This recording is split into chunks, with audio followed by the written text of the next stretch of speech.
The most important thing for a master is to have a masterless mind, to be truly free, detached from all dependencies, including the need for others' approval. Miyamoto Musashi. Chapter 1. The Lone Shadow. The lone shadow. It casts the longest reach. Learn to sever these invisible chains and reclaim the terrifying power of needing no one. Understood what most still refuse to news. At the distant years ago, Niccolo Machiavelli understood what most still refuse to see. The man who needs nothing is feared by everyone because he cannot be controlled. Right now, your need for belonging, for approval, for even simple understanding is bleeding you dry. It makes you predictable. It makes you weak. This need to be seen, to be validated. It is not a bond. It is an invisible chain. Every time you seek acceptance, you offer a part of your autonomy, a piece of your decision-making to the judgment of others. They don't want you independent. They want you woven into their fabric, accountable to their rules. The problem is what we call the lone shadow. This is the individual who operates outside the gravitational pull of groups, expectations, and emotional debts. They move without explanation. They achieve without fanfare. They exist without needing your permission or your praise. Why this destroys you, if you are not him, is simple. He exposes your own vulnerabilities. When you rely on networks, favors, or social capital, the man who builds his own empire, brick by self-sufficient brick, reveals the fragile scaffolding of your own life. He makes your dependence visible. He makes your insecurities sting. What happens when someone refuses to join a clique at work, or declines every social invitation, yet still climbs faster than everyone else? They become a ghost in the machine. They become an irritant. People will talk. They will speculate. They will project their own fears onto this person because their self-containment is a direct threat to the established order. This is why they do not trust the man who walks alone. He is an unread book, an unplayed hand. You cannot tell what he is planning. You cannot predict his next move. The moment you cannot read someone, they become dangerous. They become a wild card in a game where everyone else shows their hand. Here's how this silent power operates. It denies others the satisfaction of feeling superior, of holding influence over you. You don't offer them a weakness to exploit. You don't give them a drama to discuss. You simply exist, succeed, and move forward, unburdened by their opinions or their approval. If you announce your independence, people will interpret it as arrogance, a challenge. They will unite to bring you down. But if you quietly build your self-sufficiency, if you subtly detach from their expectations, there is nothing to attack. There is nothing to grasp onto. There is only an unassailable presence. Marcus Aurelius, the philosopher-emperor, understood this core truth 2 millennia ago. He wrote in his personal reflections about the importance of being self-sufficient in one's own character, of not allowing external events or the opinions of others to disturb one's inner peace. What he understood is that true strength comes from an internal fortress, built so firmly that no outside force can penetrate it. This self-contained existence creates a vacuum around you. It forces people to reconsider their own positions. They will try to find a crack. They will test your resolve. They will look for any sign that you are just like them, needing, desiring, fearing. But there is another trap in this game of power, one that weaponizes your achievements against you. What is it? Chapter 2, The Unbound Will. The unbound will, a haunting specter, to need nothing, to desire nothing from their gilded cages. This is where true power lies and their deepest fear. The trap is simple, their expectations.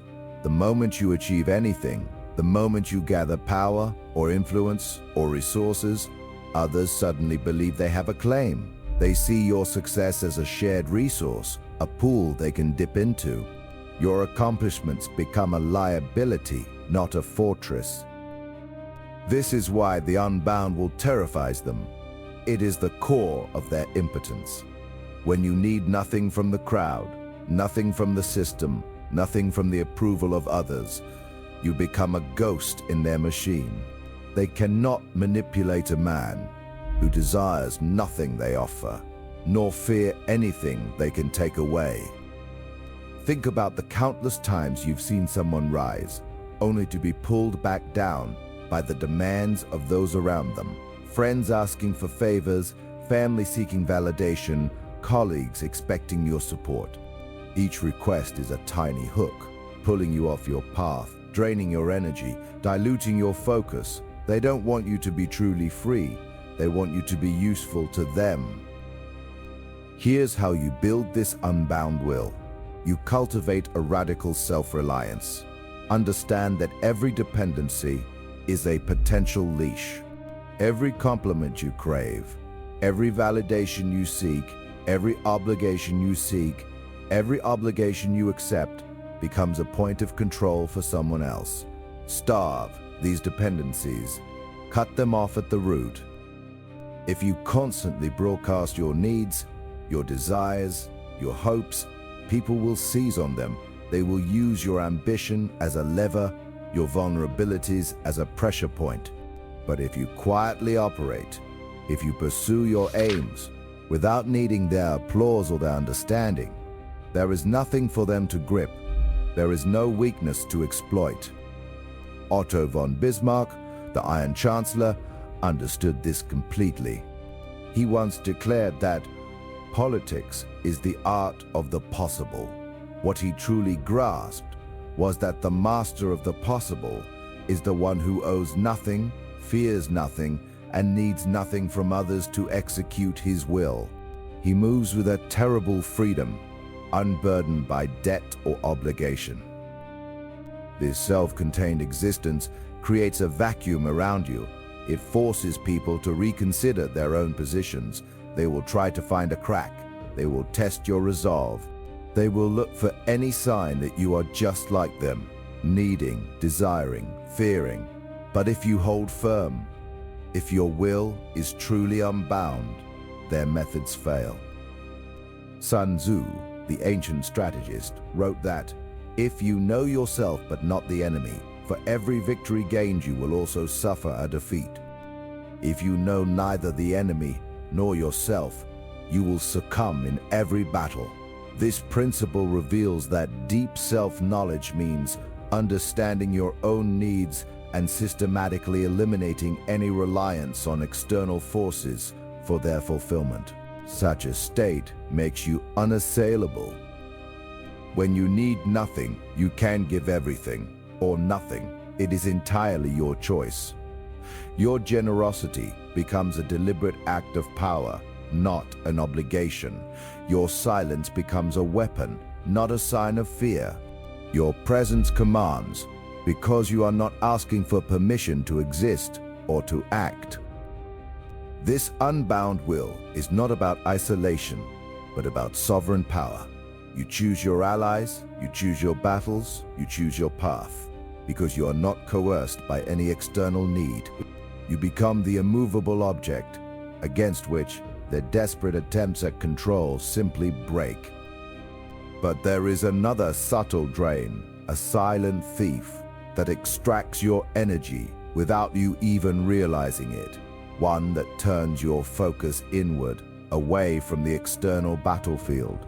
What is it? Chapter 3, The Silent Ascent. The silent ascent, your self-sufficiency, your quiet progress is perceived as a threat. They scrutinize it. We examine the paranoia your independence breeds.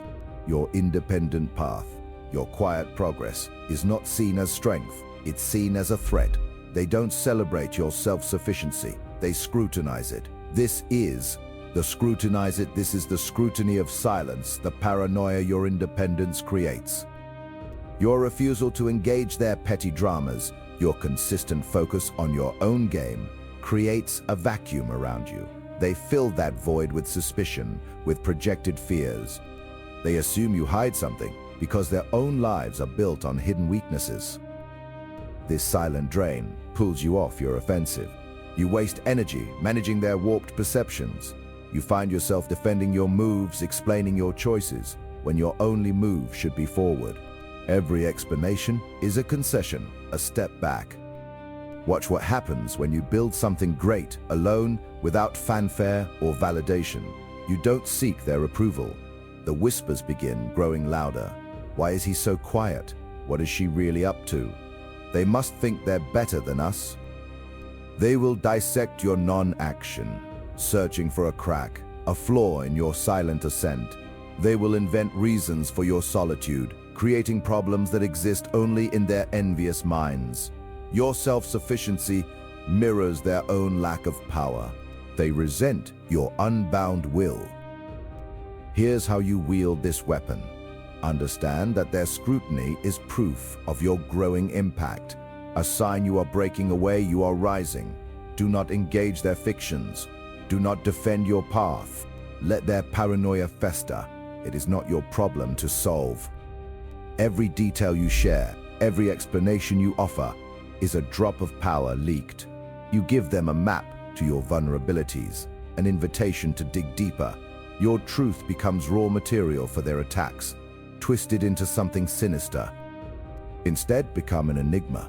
Offer nothing, explain nothing, reveal nothing. When you stay silent, you deny them the raw material for their mental warfare. Your silence becomes an impenetrable wall they cannot scale. Julius Caesar understood calculated mystery and swift execution. He famously remarked, "I came, I saw, I conquered." Not, "I came, I announced my plans." He knew revealing intentions empowers enemies to prepare. You conquer through decisive, unannounced action. If you announce your goals, people feel entitled to comment, to advise, to sabotage. But if you quietly execute, if you let your results speak, there is nothing for them to grab onto.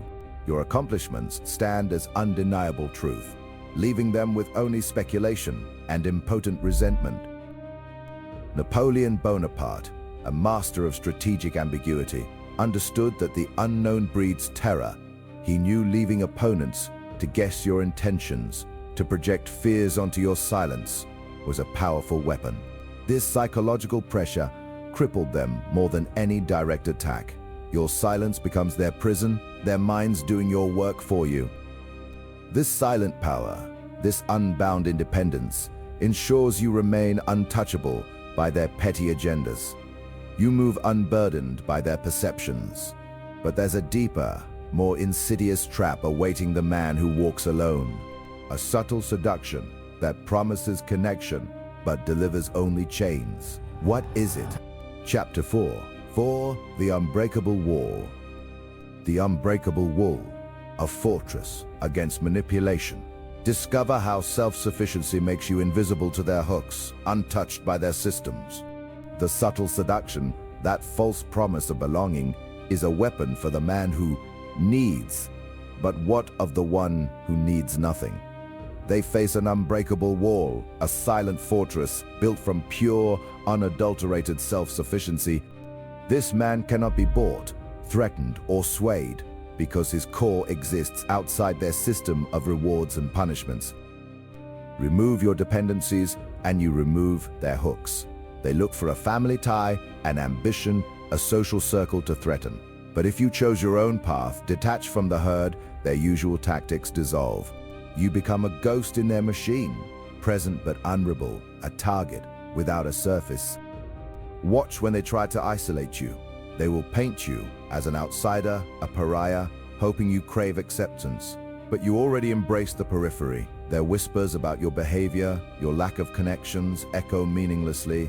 They cannot cut you off from something you deliberately left. This detachment, internal sovereignty, is a state many fear but few achieve. As the legendary sword saint Miyamoto Musashi wrote, do not have preferences. He understood every external desire is a potential point of capture, a hidden tether they can pull. Here's how you build that internal fortress. Systematically eliminate emotional dependencies. Provide your own validation, purpose, comfort, seek approval, and you hand them power. Require external reassurance, and you open a door. Close those doors. Contrast this with the man who broadcasts desires, his need for affirmation. He is an open book, a map of vulnerabilities.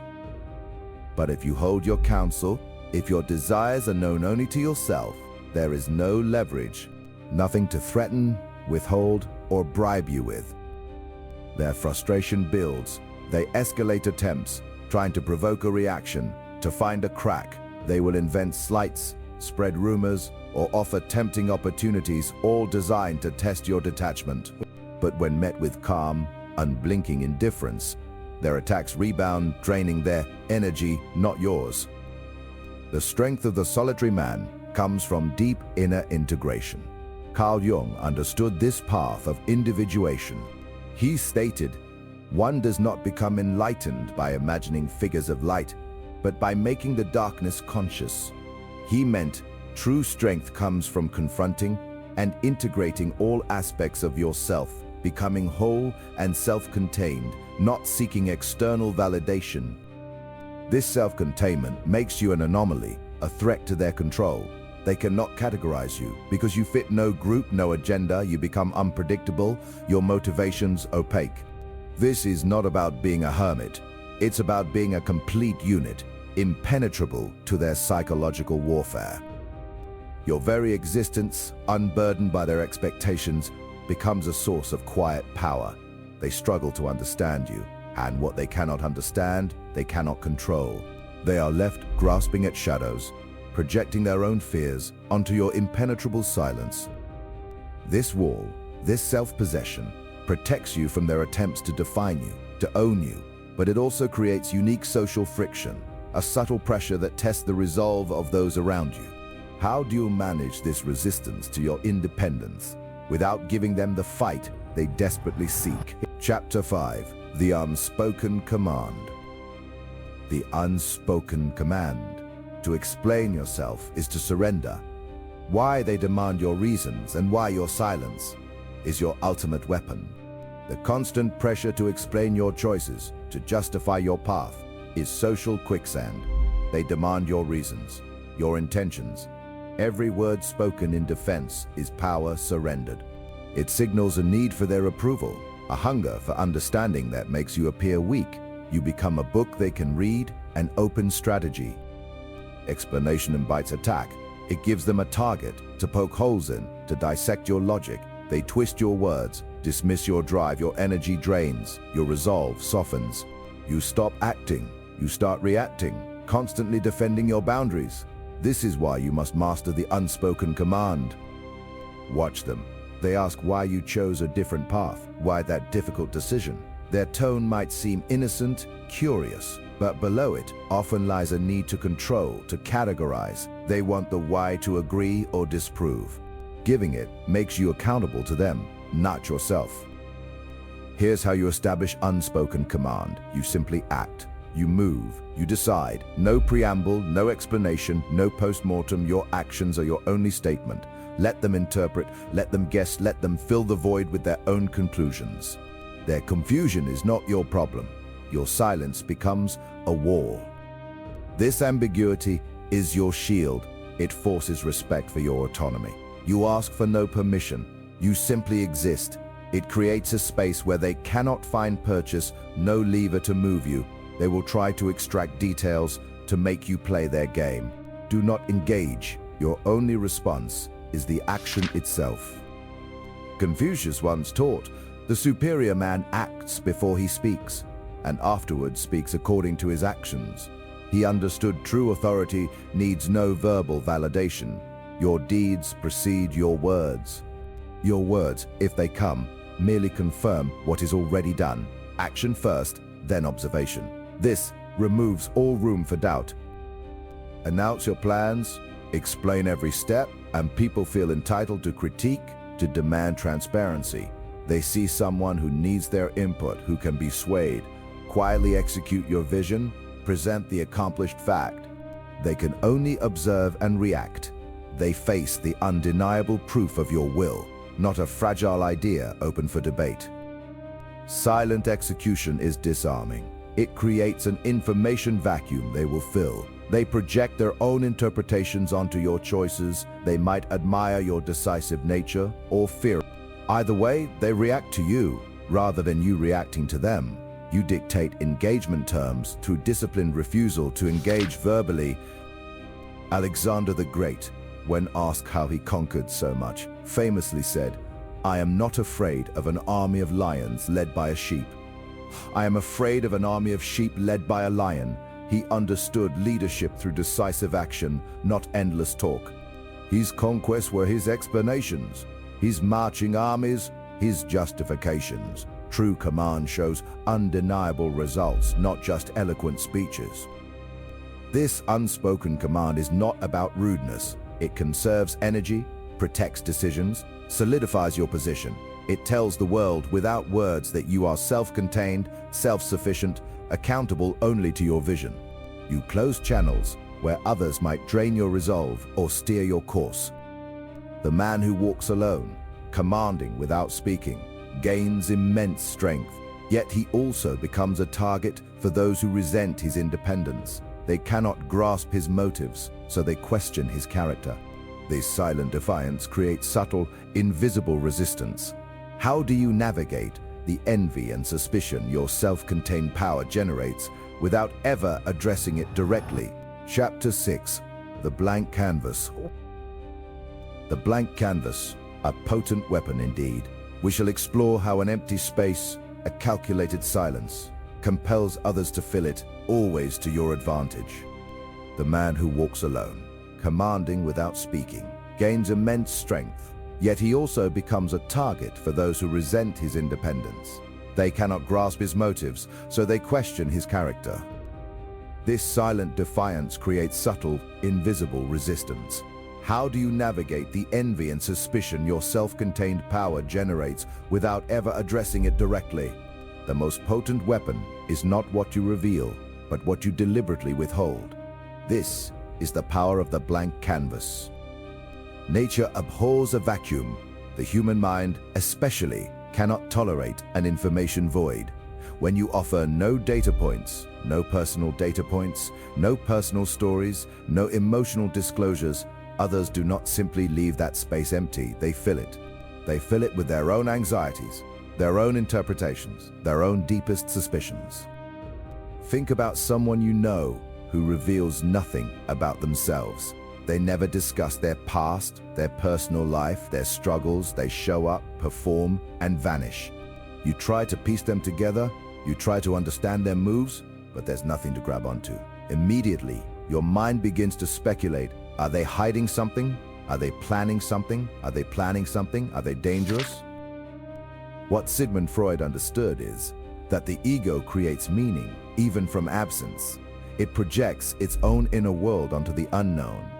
When you present a blank canvas, people project their own fears and desires onto you. They will paint you as a villain, a savior, or a threat, depending on what they themselves carry inside. This projection is your shield. Here's how you wield this.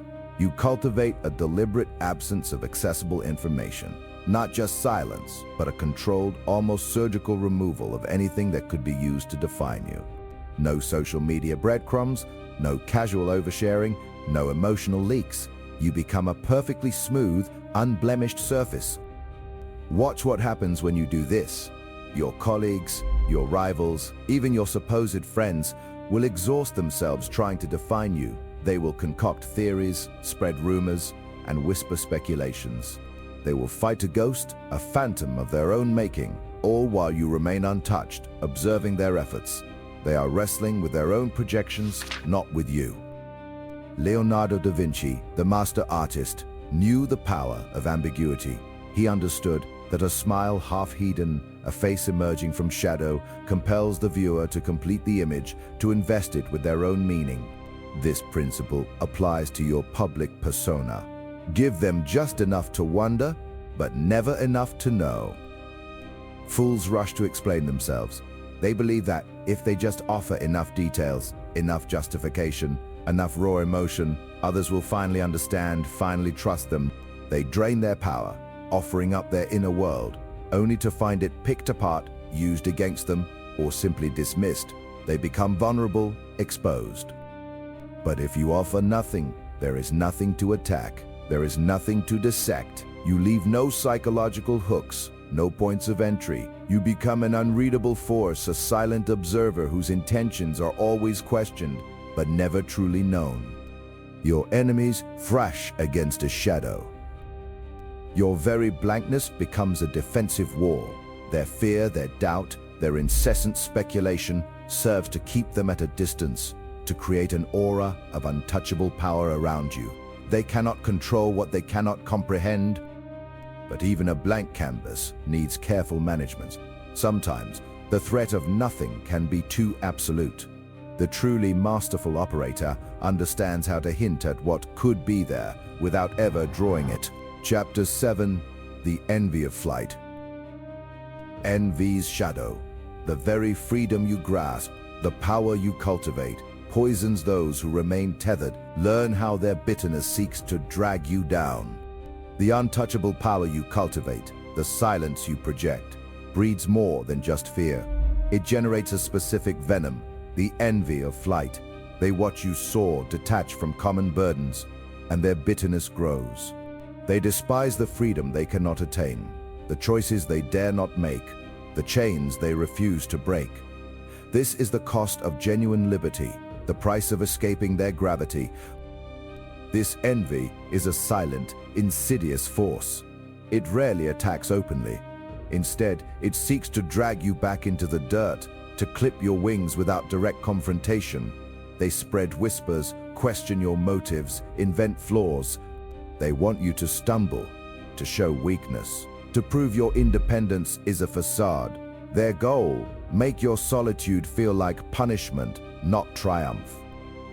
Think about leaving a draining situation, a toxic group, a stifling relationship. You feel lighter, truly free. But watch what happens when those left behind realize you are not coming back. Their confusion turns to resentment, then quiet rage. They cannot follow you, so they wish you would fall. Here's how you counter this current. You do not engage their petty attacks. You do not justify your choices. Every word in defense is a concession, an admission their opinions hold weight. Deny them the satisfaction of a reaction, the validation of your pain. Your silence becomes their loudest tormentor, forcing them to confront their own stagnation. Abraham Lincoln faced relentless slander and betrayal. He knew responding to every accusation was futile, a waste of focus. He understood. You do not negotiate with those who envy your ascent. You simply continue to ascend, leaving them to their own devices, to their self-inflicted misery. Their noise is their problem, not yours. If you announce your departures, your new ventures, your bold moves, people will celebrate your perceived courage. Secretly, they wait for your collapse. They mark the date, ready to say, "I told you so." They offer advice not to help, but to steer you back into their orbit where you are manageable. This public declaration empowers their resistance. But if you quietly execute your plans, sealing every information leak, there is nothing for them to grip. No announcement to cheer, no pronouncement to cheer, no pronouncement to sabotage. Your progress becomes an undeniable fact, a quiet, unassailable fortress. They cannot attack what they cannot see, cannot resent what they do not know exists. Friedrich Nietzsche spoke of the free spirit who breaks from common morality, creating his own values. He knew that every step forward costs blood. Nietzsche understood this path is inherently lonely. Those left behind will never forgive you for showing them the boundaries of their own cages. They will envy your courage and hate your flight. They cannot comprehend a life unburdened by their approvals or condemnations. Your self-sufficiency mirrors their dependencies. They recoil from the image. They want you to need them, to be part of their collective, because your independence highlights their own bondage. Your freedom is an insult to their chains. So let them envy, let them whisper, let them throw their stones at the sky. You are already beyond their reach. Their noise is merely the sound of their chains rattling, not the sound of yours. Your silence, your absence, your continued ascent, these are your most potent weapons against their impotent rage. Chapter 8. The Isolated Throne. The isolated throne, a solitary king, unbound by their fragile chains, exposes the great lie of their collective. He threatens their very world. Your solitary path, your refusal to join their ranks, registers as a fundamental challenge to their entire structure. You become a rogue variable, a glitch in their matrix. They cannot tolerate a system they don't control. Your existence, independent and unburdened, is a direct accusation against their collective stagnation. It highlights their own bondage. They built their worlds on shared assumptions, on mutual dependencies, on the unspoken contract of conformity. When you walk alone, you shred that contract. You show them another way is possible, one needing no approval or understanding. This is terrifying. It destabilizes their perceived reality, crumbling their fragile consensus. Watch what happens when you refuse their game. They will not celebrate your freedom. Instead, they pull you back into their fold, offering pity, concern, warnings about isolation. They invent reasons. Your path is unsustainable. Why you need their companionship. These are not kindness. They are attempts to reassert control. Your response must be silence, not defiance, not explanation, just an impenetrable quiet. Do not engage their arguments. Do not justify your choices. Every word you offer is a foothold for them to drag you back. Your strength lies in your mystery, in the unreadable nature of your intentions. It's like Queen Elizabeth I, who famously declared, "I have no desire to make windows into men's souls." She understood that true power resides in what is withheld, in thoughts and intentions kept private. To expose your inner world gives enemies a map to your weaknesses, your soul, your purpose, your true strength, not for public consumption. If you announce your plans, people will mock, undermine, or claim credit. They will swarm you with opinions, doubts, unsolicited advice, trying to dilute your vision. But if you quietly execute, if results speak for themselves, there's nothing for them to grab, nothing to dispute, nothing to dilute. Your autonomy challenges every established hierarchy. The man who needs no one is a man who can be controlled by no one. This directly threatens those who benefit from the existing order, from their constructed pecking order. You refuse to acknowledge their authority, their rules, their petty games. You make their entire system seem irrelevant. Think about boardrooms, political arenas, social circles. When someone emerges outside conventional networks, building power without traditional endorsements, established players become agitated. They will whisper about your lack of loyalty, your arrogance, your disregard for tradition. They try to isolate you further, not realizing isolation is your chosen state. This is what Steve Jobs understood deeply. He often spoke of the need to think different, to challenge the status quo, to be crazy enough to think you can change the world. He built Apple by defying conventional wisdom, ignoring the industry's collective groan. His power came from his singular vision, his willingness to stand alone, making that order irrelevant. The lone operator is a living, breathing disruption. You expose the fragility of their collective strength, the emptiness of their shared beliefs. You are a mirror showing them their own dependence, their fear of solitude. This is why they will try to co-opt, discredit, or eliminate you. They cannot allow your independent success to stand unchallenged. It threatens to unravel their entire construct. But their efforts to control you often reveal their own hidden weaknesses. They expose their tools, their tactics, their vulnerabilities. What are these weaknesses, and how can you turn them against the very people who seek to contain you? Chapter 9. The Solitary Crown. The solitary crown, a burden for some, a weapon for others. We explore how your independence, your quiet strength, makes you a king they cannot depose. Their efforts to corner you are an admission. They reveal their dependence on your compliance, their need for you to fit within their neat little boxes. Their weakness is their inability to grasp true independence, their inherent fear of anyone who operates outside their collective understanding. They want to label you, to categorize your actions, because anything undefined is a threat. Your refusal to engage in their constant give and take, your quiet self-sufficiency, destabilizes them. You become an enigma, a piece on their chessboard they cannot move, a reflection of their own hidden insecurities. They project their fear of solitude onto you, mistaking your self-containment for loneliness, when in reality, it is your greatest weapon. As Winston Churchill famously stated, success is not final, failure is not fatal. It is the courage to continue that counts. What he understood is that true resilience is forged in the fires of isolated decision-making, where the courage to stand alone to face criticism and doubt without flinching is the only currency that truly matters. This perceived threat is your strategic advantage. When they misjudge you, they overplay their hand. They will dedicate resources to understanding or neutralizing you, revealing their methods, their connections, and their true intentions. You watch, you learn, and you use their own expended energy against them. The man who walks alone does not need their permission to thrive. He does not seek their approval, nor does he fear their disapproval. He moves with a purpose that is his own, unburdened by the weight of external expectations or the constant need for validation. This freedom is what they envy and what they ultimately cannot touch. This is the solitary crown. It is not bestowed upon you by others. It is forged in your own silent resolve, tempered by every attempt they make to draw you back into their system.